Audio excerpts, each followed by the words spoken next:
Οι Αρκάδες είναι το αρχαιότερο πελασγικό φύλο που εγκαταστάθηκε στην Ελλάδα. Διατήρησαν την ανεξαρτησία τους απέναντι στους Σπαρτιάτες, ενώ αποικίες τους αναφέρονται σε πάρα πολλές περιοχές, στην Κρήτη, στην Κύπρο, στον Πόντο, στην Ιταλία. Ειδικά για την Κύπρο, αξίζει να αναφέρουμε ότι οι διάλεκτους που χρησιμοποιούσαν οι κάτοικοι ήταν οι ίδιοι ακριβώς με αυτοί που ομιλούνταν στην κεντρική Πελοπόννησο, η αποκαλούμενη Αρκαδοκυπριακή διάλεκτος. Άφησα λοιπόν πίσω μου την Ηλία και το φράγμα του Αλφιού και κατηφόρησε για Καρύτενα.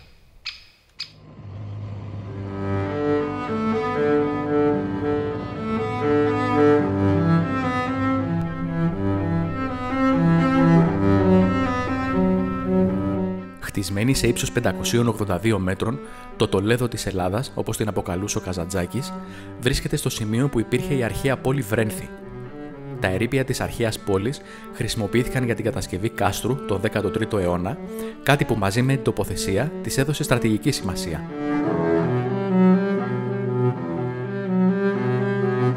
Κάτσε να δω πόσα λεφτά μου έχουν μείνει για βενζίνες, να δω πόσα χωριά θα δω ακόμα. 6.600, 6.600,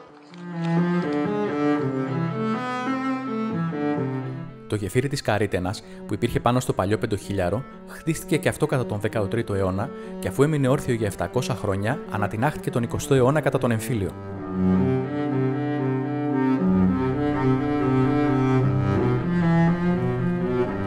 Στο μέρος δεν λείπουν καφενεία, ταβέρνες και καταστήματα για να ψωνίσετε, χωρίς όμως τουριστικές υπερβολές. Ο οικισμός της Καρύτενας είναι διατηρηταίος και μπορείς να θαυμάσεις πολλά διόροφα και τριόροφα πέτρινα σπίτια από το 19ο αιώνα.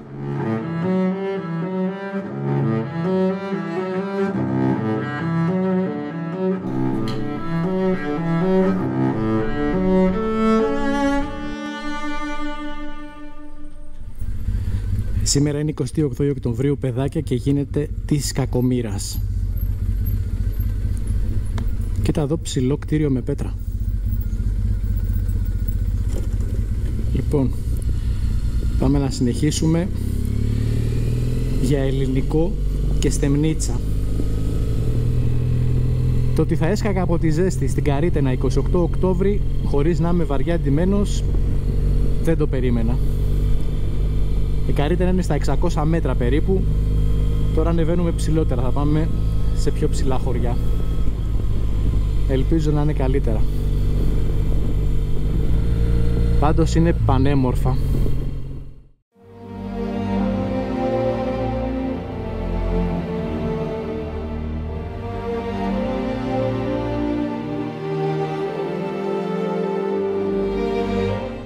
Το Ελληνικό, ένα μικρό παραδοσιακό χωριό με 200 κατοίκους, βρίσκεται στα 720 μέτρα υψόμετρο, χτισμένο πάνω σε 3 καταπράσινους λόφους στις νοτιοδυτικές πλαγιές του Μέναλου.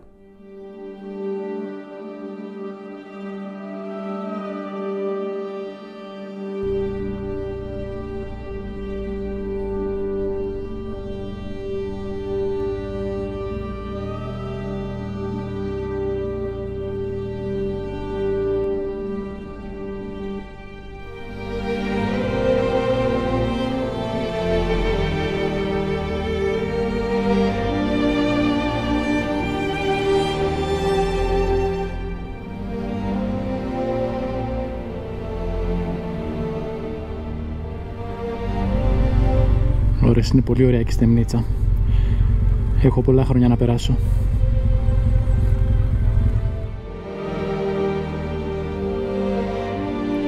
Σε υψόμετρο 1.100 μέτρων, με μόλις 300 κατοίκους σήμερα αντί για 3.000 που είχε έναν αιώνα πριν, η Στεμνίτσα έπαιξε και αυτή πρωταγωνιστικό ρόλο στην Ελληνική Επανάσταση. Φημιζόταν για τους μεταλλουργούς και για τους αργυροχρυσοχώους της. Πάρα πολλές εκκλησίες στην Ανατολική Ευρώπη έχουν καμπάνες που έχουν κατασκευαστεί εδώ. Ενώ αν περπατήσετε στα πολλά πέτρινα δρομάκια της, κοιτάξτε στα καταστήματα, μήπως βρείτε κάποιο μοναδικό χειροποίητο κόσμημα που αξίζει να αποκτήσετε.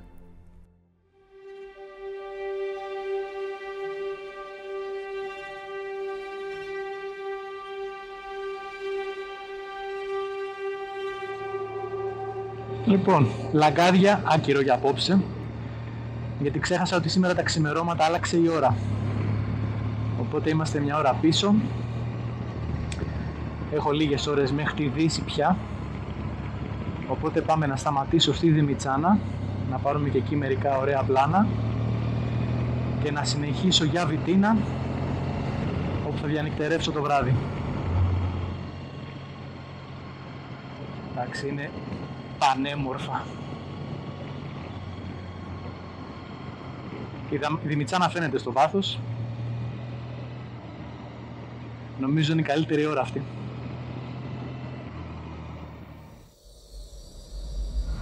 Είμαστε στα 946 μέτρα. Καλά θυμόμουν ότι είναι λίγο λιγότερο από 1000 μέτρα. Και ίσως να έχετε ακούσει το χαρακτηρισμό η μπαρουταποθήκη του έθνους για τη Δημητσάνα. Μπαρούτι φτιάχνανε στους λεγόμενους μπαρουτόμιλους, όπου εκμεταλλευόντουσαν τη δύναμη του νερού, αλλά κατά την Επανάσταση γινότανε χαμός, φτιάχνανε όλοι, ακόμα και στα σπίτια. Ξέραν προφανώς πολύ καλά την τέχνη και φτιαχνόταν εδώ μπαρούτι από το 17ο αιώνα. Ανακηρυγμένη ως παραδοσιακός οικισμός, η Δημητσάνα μοιάζει σαν γραβούρα φτιαγμένη από πέτρα. Χτισμένη δίπλα στο εντυπωσιακό φαράγγι του Λούσιου ποταμού, βρίσκεται στο ίδιο σημείο που υπήρχε η αρχαία πόλη Τεύθης, που περιγράφεται από τον Παυσανία στο βιβλίο Αρκαδικά το 174 μετά Χριστόν.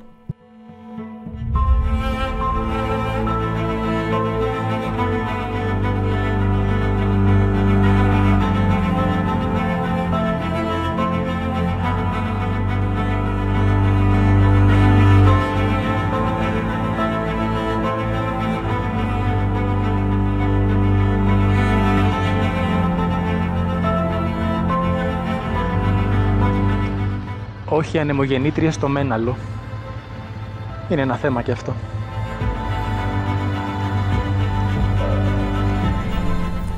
Λοιπόν, πάμε Καρφή Βιτίνα τώρα. Λοιπόν, αύριο θα πάμε Λαγκάδια, θα ανέβουμε στο Μέναλο, θα πάμε στο πιο ψηλό χωριό της Πελοποννήσου,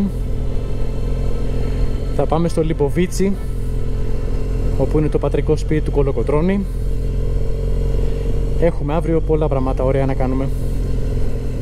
Δεν έχετε παράπονο?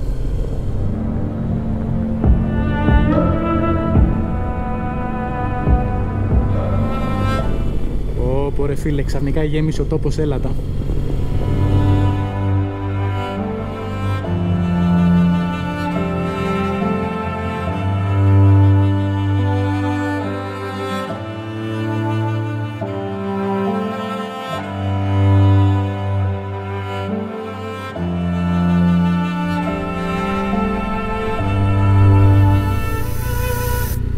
Δεν το λες κι άσχημα πάντως.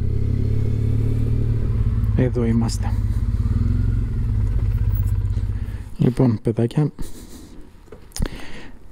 θα τα πούμε ή αργότερα το βράδυ ή αύριο.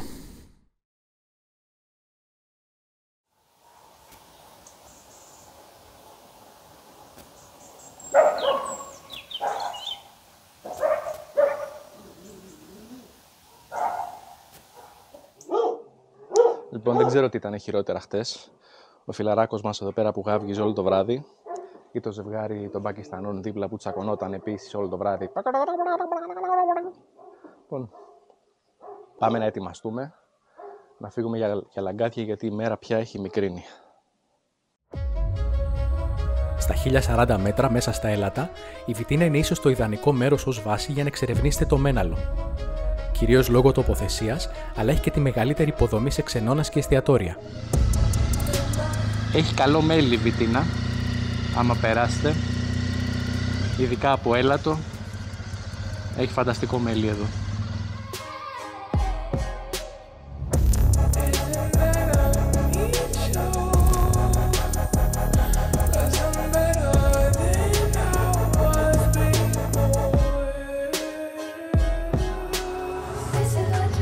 Τώρα πριν φύγουμε για Λαγκάδια, είδα στο Maps κάτι ενδιαφέρον εδώ δίπλα και θέλω να πάω να το ελέγξω. 600 μέτρα παράκαμψη είναι από το κεντρικό. Λογικά σε λίγο πρέπει να το βρούμε μπροστά μας. Αυτό είναι. Σανατόριο. Εδώ έφερναν τους φυματικούς γιατί το κλίμα τους γιάτρευε.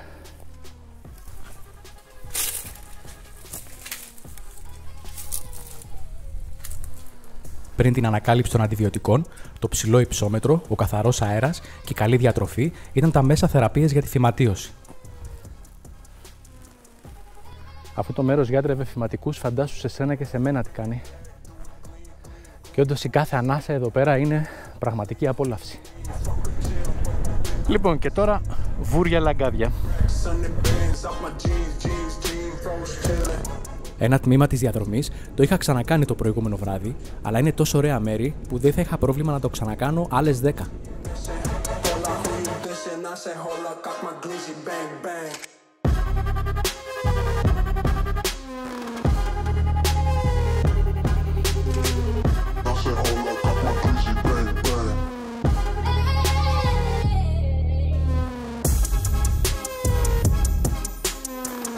Τα λαγκάδια, χτισμένα αμφιθεατρικά σε πλαγιά με έντονη κλίση, βρίσκονται σε σημείο από το οποίο περνούσε κατά την αρχαιότητα δρόμος για την Ολυμπία και τους Ολυμπιακούς Αγώνες. Η μεγάλη κλίση του εδάφους ανάγκασε τους ντόπιους μαστόρους να αποκτήσουν ιδιαίτερες ικανότητες στην κατασκευή σταθερών κτισμάτων. Είμαστε στα 966 μέτρα υψόμετρο και οι κάτοικοι είναι περίπου γύρω στους 300. Όσους πάνω κάτω δηλαδή είναι και στα περισσότερα χωριά, δηλαδή τριγύρω εδώ που τα λέμε.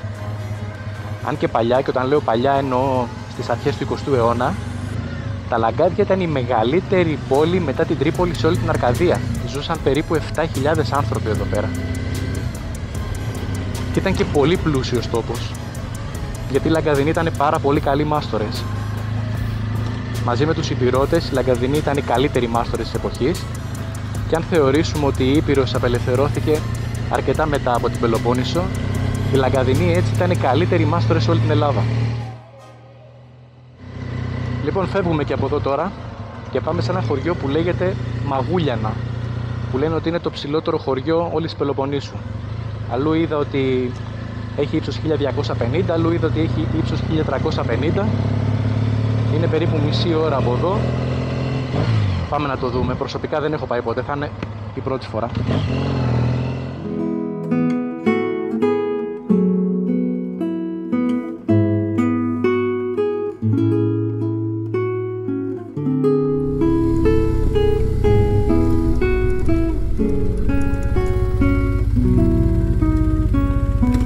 ...1365 λοιπόν. Στην είσοδο του χωριού είμαστε τώρα. Έχει πολύ όμορφη θέα. Και έχει και ένα γηπεδάκι μπάσκετ. Μόνο μη σου φύγει μπάλα από εδώ. Τα Μαγούλιανα αυτή τη στιγμή, από ό,τι διάβασα, έχουν 128 κατοίκους σύμφωνα με την τελευταία απογραφή. Και να δείτε πώς έχουν αλλάξει πληθυσμοί στα χωριά. Το 1850 ζούσαν περίπου 2.500 άτομα εδώ. Εδώ δεν έχει καμία σχέση με τα άλλα χωριά που είδαμε που ήταν πολύ τουριστικά. Φαντάζομαι το να κάτσεις να φας εδώ πέρα, στον άνθρωπο που χαιρετήσαμε τώρα, θα φας καλά. Προσωπικά προτιμώ τέτοια μέρη. Φτάνει να έχω καλή παρέα βέβαια. Ωραία εκκλησία. Λοιπόν, συνεχίζουμε για Βαλτεσινίκο. Εδώ είναι πιο στενός ο δρόμος.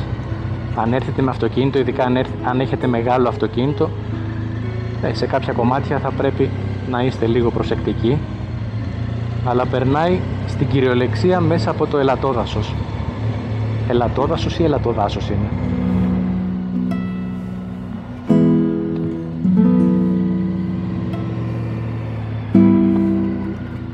Δεν βλέπω και με τι φημές δηλαδή να σε ορισμένα σημεία είναι σκοτεινά.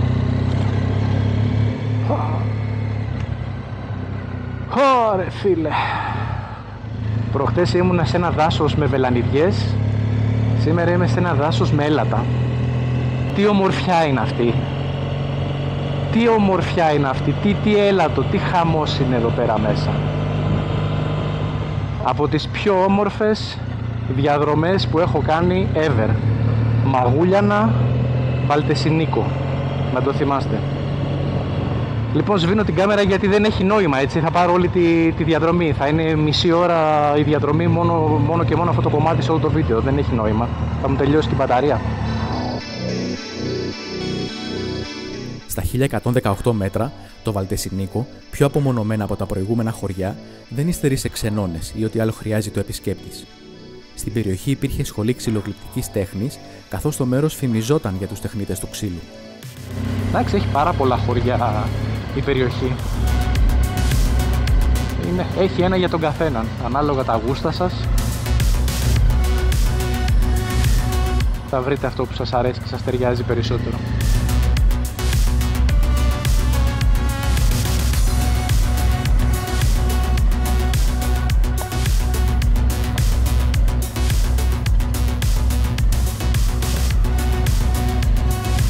Πάντως γενικά έχω παρατηρήσει ότι στα πιο μικρά μέρη μπορεί αρχικά να είναι έτσι λίγο διστακτική μαζί σου, αλλά αμέσως μετά ανοίγονται πολύ πιο εύκολα, είναι πιο εγκάρδι. Λοιπόν, θέλω να πάω ακόμα στο Λιμποβίτσι, να περάσουμε από το σπίτι των Κολοκοτρωναίων. Θέλω να πάω στην Αλονίστενα, αν μπορέσουμε να ανέβουμε στο χιονοδρομικό, στο Μέναλο. Αυτά. Και η ώρα είναι 9:30. Εντάξει. Νομίζω θα τα προλάβουμε όλα. Έτσι, έπρεπε να γυρίσω πάλι πίσω. Να ξαναπεράσω μέσα από αυτό το απίστευτο ελαττοδάσος, από τα μαγούλιανα που δεν ξέρω γιατί καρφώθηκαν έτσι μέσα μου, για να βγω στον κεντρικό και να ακολουθήσω τις ταμπέλες για Λιμποβίτσι.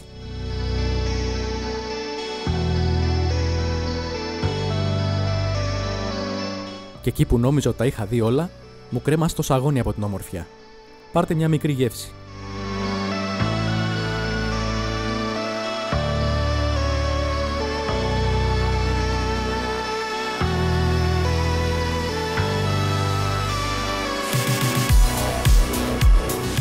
Θα μπορούσα να γυρίσω σήμερα στην Αθήνα, να τα στριμώξω όλα και να είμαι το βράδυ στην Αθήνα, αλλά αποφάσισα ότι δεν θα το κάνω. Θα μείνω άλλο ένα βράδυ εδώ και σκέφτομαι να πάω στο Λεβίδι.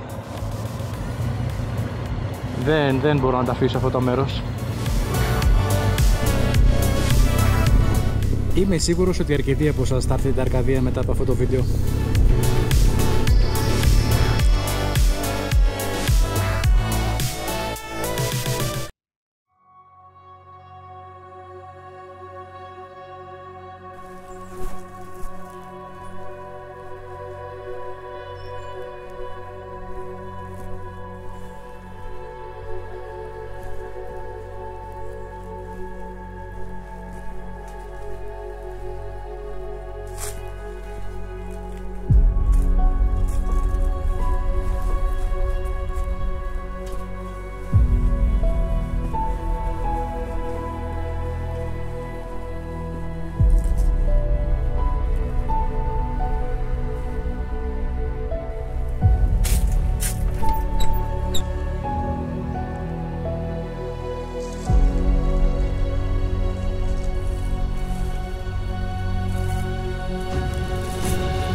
Ο Θόδωρος Κολοκοτρώνης αναφέρεται στο νούμερο 9, όπως βλέπουμε. Πρώτη φορά υπήρχε αυτό το όνομα και το δώσανε προς τιμήν ενός Ρώσου αξιωματικού, ο οποίος είχε αυτό το όνομα, που ήταν πολύ αγαπητός κατά τη διάρκεια των Ορλοφικών. Έτσι μπορούμε να πούμε πως ένας Ρώσος ήρθε εδώ να βοηθήσει για την ελευθερία και τελικά το πέτυχε ο βαφτιστημιός του. Λοιπόν, και αφού είδαμε το προαύλιο του σπιτιού των Κολοκοτρωναίων, φεύγω τώρα για να πάω Αλονίστενα, μετά θα ανέβουμε στο χιονοδρομικό και μετά θα διανυκτερεύσω στο Λεβίδι.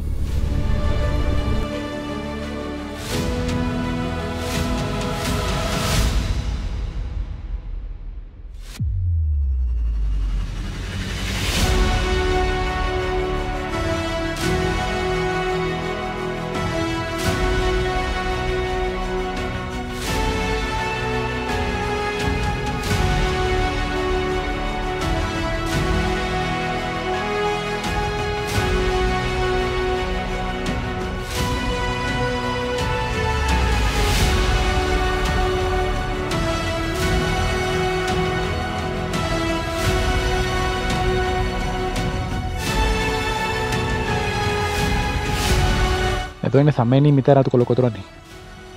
Ζαμπία Κωνσταντή Κολοκοτρώνη, το γένος Κοτσάκη.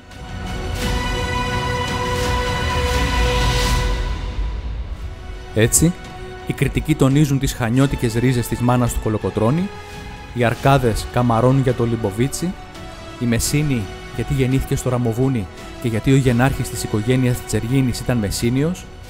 Ποια καταγωγή όμως τόνιζε ο ίδιος ο Κολοκοτρώνης στα απομνημονεύματα και στους λόγους του? Μία.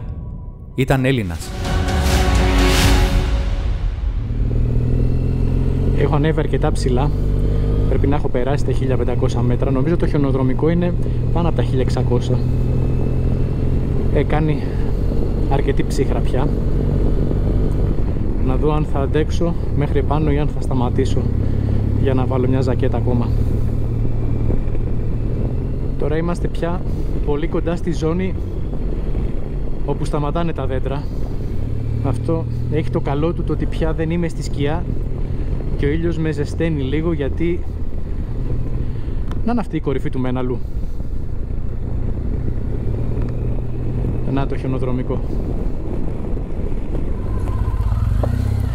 Λοιπόν, είναι κλειστά. Δεν μπορούμε να πλησιάσουμε περισσότερο. Και κοίτα ρε παιδί μου, αυτή η κορυφή από εδώ, πόσο επίπεδο έδαφος φαίνεται να έχει. Βέβαια από εδώ, αν πας να την πας κοντά, δεν ξέρεις πώς είναι. Δηλαδή με το κατάλληλο μηχανάκι και τα κατάλληλα λάστιχα και πολύ τρέλα μπορεί να φτάσει και μέχρι πάνω.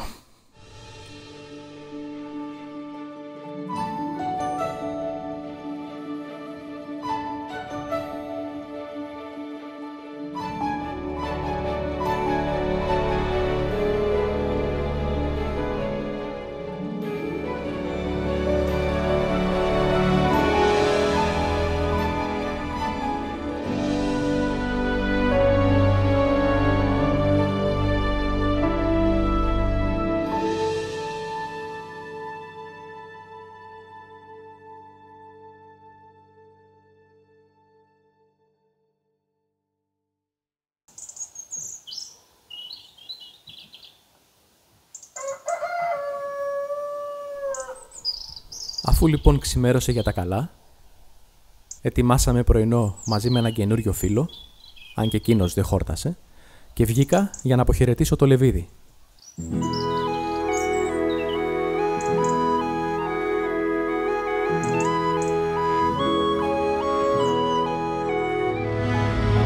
Λοιπόν, ήρθε η ώρα του γυρισμού, αλλά πριν φύγω θα σταματήσω σε ένα σημείο που πάντα σταματάω όταν περνάω από το Λεβίδι.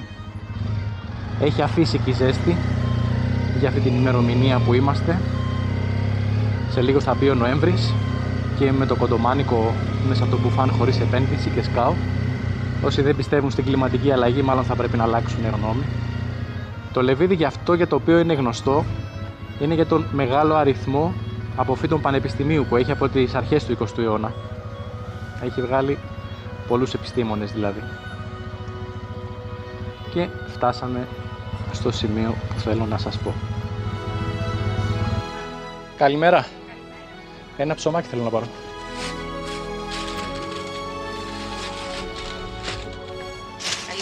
Γεια σας, καλημέρα.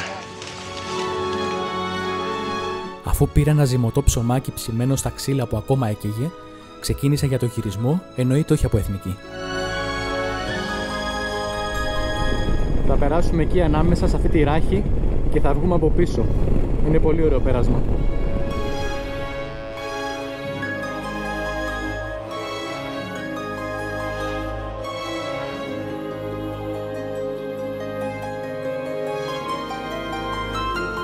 Στην Κανδύλα υπάρχει και ένα μοναστήρι ψηλά στα βράχια που είναι εντυπωσιακό όσο πλησιάζεις.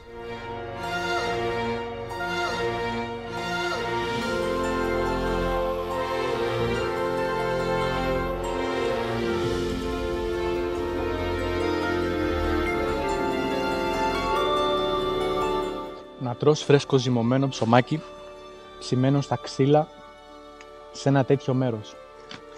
Αξία ανεκτήμητη.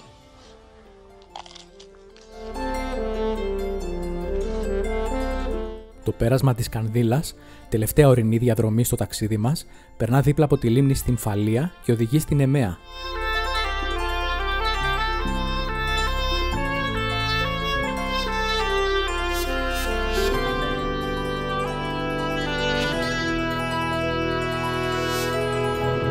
Λοιπόν, παιδάκια, σας ευχαριστώ πολύ για την παρέα.